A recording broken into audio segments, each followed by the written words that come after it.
নমস্কাৰ সকলোকে স্বাগতম জনাইছো নিমাত ষ্টাডি পয়েন্ট চেনেলটোলৈ আমি আজি এই ভিডিঅ'টোৰ মাধ্যমেৰে বিএ ফাৰ্ষ্ট সেমিষ্টাৰ এছামিছৰ চেপ্টাৰ 3 ৰ শংকৰদেৱকালীন সাহিত্য পাঠ 4 বেউলাৰ নৃত্য শীৰ্ষক পাঠটোৰ সকলোবোৰ দৰকাৰী প্ৰশ্নোত্তৰ আলোচনা কৰিম। যদি তুমি এতিয়ালৈকে এই চেনেলটো সাবস্ক্ৰাইব কৰা নাই তেন্তে প্লিজ চেনেলটো সাবস্ক্ৰাইব কৰি দিবা আৰু এইটো ভিডিও তোমালোকৰ বন্ধুবৰ্গ অথবা তোমালোকৰ এছামিছৰ হোৱাটছআপ গ্ৰুপত শেয়াৰ কৰি দিবা। মৰমৰ ছাত্ৰ-ছাত্ৰীসকল, এইটো ভিডিওৰ ডেসক্ৰিপচনত বিএ ফাৰ্ষ্ট সেমিষ্টাৰ এছামিছৰ সকলোবোৰ চেপ্টাৰৰ ভিডিওৰ প্লেলিষ্ট দিয়া আছে, তোমালোকে চাই ল'বা। সবলা তেন্তে বেছি পলম নকৰি প্ৰশ্নোত্তৰসমূহ আলোচনা কৰোঁ। অতিসমূহ প্ৰশ্নোত্তৰ। কোৱেশ্চন নম্বৰ 1, সুকবি নাৰায়ণ দেৱৰ একমাত্ৰ ৰচনা কি? উত্তৰ, সুকবি নাৰায়ণ দেৱৰ একমাত্ৰ ৰচনা হৈছে পদ্মা পুৰাণ। কোৱেশ্চন নম্বৰ 2, সুকবি নাৰায়ণ দেৱৰ একমাত্ৰ ৰচনা পদ্মা পুৰাণ জনসমাজত কি নামে জনাজাত? উত্তৰ, জনসমাজত এই কাব্য সুকন্যানী নামে জনাজাত।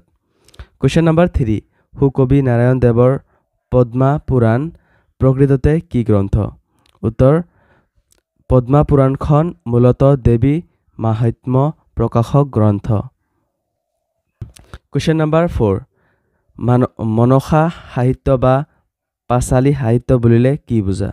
উত্তৰ, সৰ্পৰ অধিষ্ঠাত্ৰী দেৱী হল মনসা। যিবোৰ কাব্যত দেৱী মনসাৰ মাহাত্ম্য প্ৰকাশ পাইছে সেই শ্ৰেণী অসমীয়া সাহিত্যক মনসা সাহিত্য বা পাঁচালী সাহিত্য বুলি কোৱা হয়। কোৱেশ্চন নম্বৰ 5, পাঁচালী কবিসকলে ৰচনা কৰা সাহিত্যৰ প্ৰধান ভাগ দুটা কি কি? উত্তৰ, পাঁচালী কবিসকলে ৰচনা কৰা সাহিত্যৰ প্ৰধান ভাগ দুটা হ'ল ক মনসা বা পদ্মাদেৱীৰ মাহাত্ম্য প্ৰকাশক আৰু খ ৰামায়ণ মহাভাৰত আদিৰ কাহিনী সম্বলিত। চমু প্ৰশ্ন উত্তৰ। কোৱেশ্চন নম্বৰ 1, পদ্মা পুৰাণ কি? উত্তৰটো দিয়া আছে, তোমালোকে চাই লোৱা।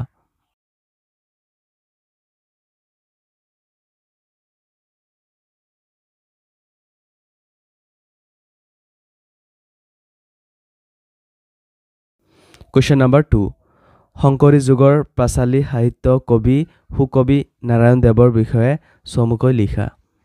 উত্তৰটো তোমালোকে চাই লোৱা।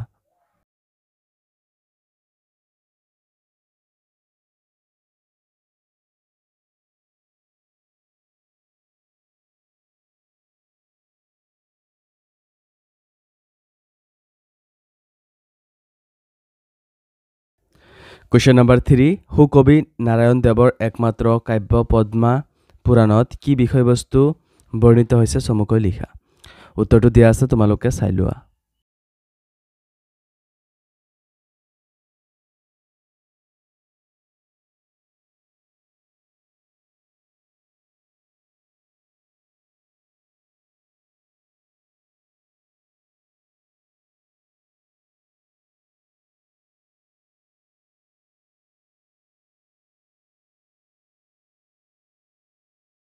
কোৱেশ্চন নম্বৰ 4, সুকবি নাৰায়ণ দেৱৰ একমাত্ৰ কাব্য পদ্মা পুৰাণৰ চমু পৰিচিতি আগবঢ়োৱা।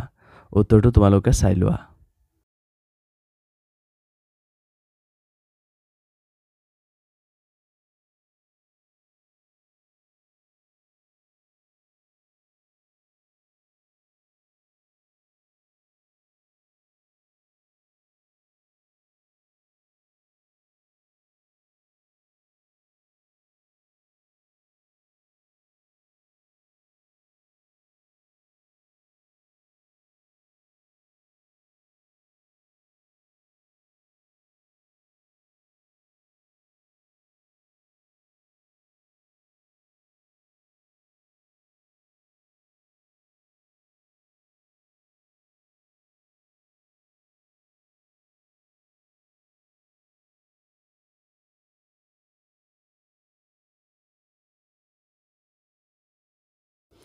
কোৱেশ্চন নম্বৰ 5, চমুটোকা লিখা সুকবি নাৰায়ণ দেৱৰ পদ্মা পুৰাণ।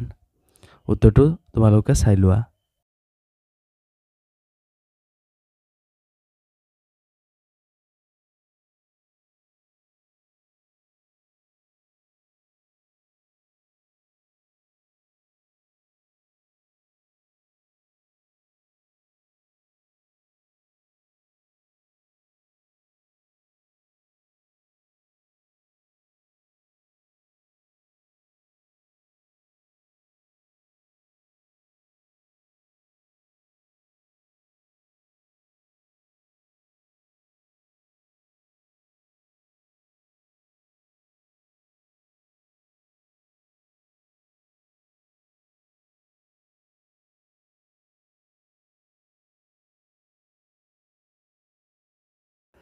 ৰচনাধৰ্মী প্ৰশ্নোত্তৰ কুৱেশ্যন নম্বৰ 1 সুকবি নাৰায়ণ দেৱৰ পৰিচয় দাঙি ধৰি তেওঁ ৰচনা কৰা কাব্যখনৰ বিষয়ে উদাহৰণসহ বহলাই আলোচনা কৰা উত্তৰটো দিয়া আছে তোমালোকে চাই লোৱা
কুৱেশ্যন নম্বৰ 2 সুকবি নাৰায়ণ দেৱৰ পদ্মা পুৰাণৰ এটা বৈশিষ্ট্যমূলক আলোচনা কৰা উত্তৰটো দিয়া আছে তোমালোকে চাই লোৱা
কুৱেশ্যন নম্বৰ 3 সুকবি নাৰায়ণ দেৱৰ কবি পৰিচয় দি বেউলাৰ নৃত্য কাব্য খণ্ডৰ কাব্যিক অভিব্যঞ্জনা আলোকপাত কৰা উত্তৰটো দিয়া আছে তোমালোকে চাই লোৱা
Question number 4. নাৰায়ণ দেৱৰ কাব্যখনত অসমীয়া সমাজ জীৱনৰ চিত্ৰ কেনেদৰে প্ৰকাশ পাইছে বহলাই আলোচনা কৰা। উত্তৰটো তোমালোকে চাই লোৱা।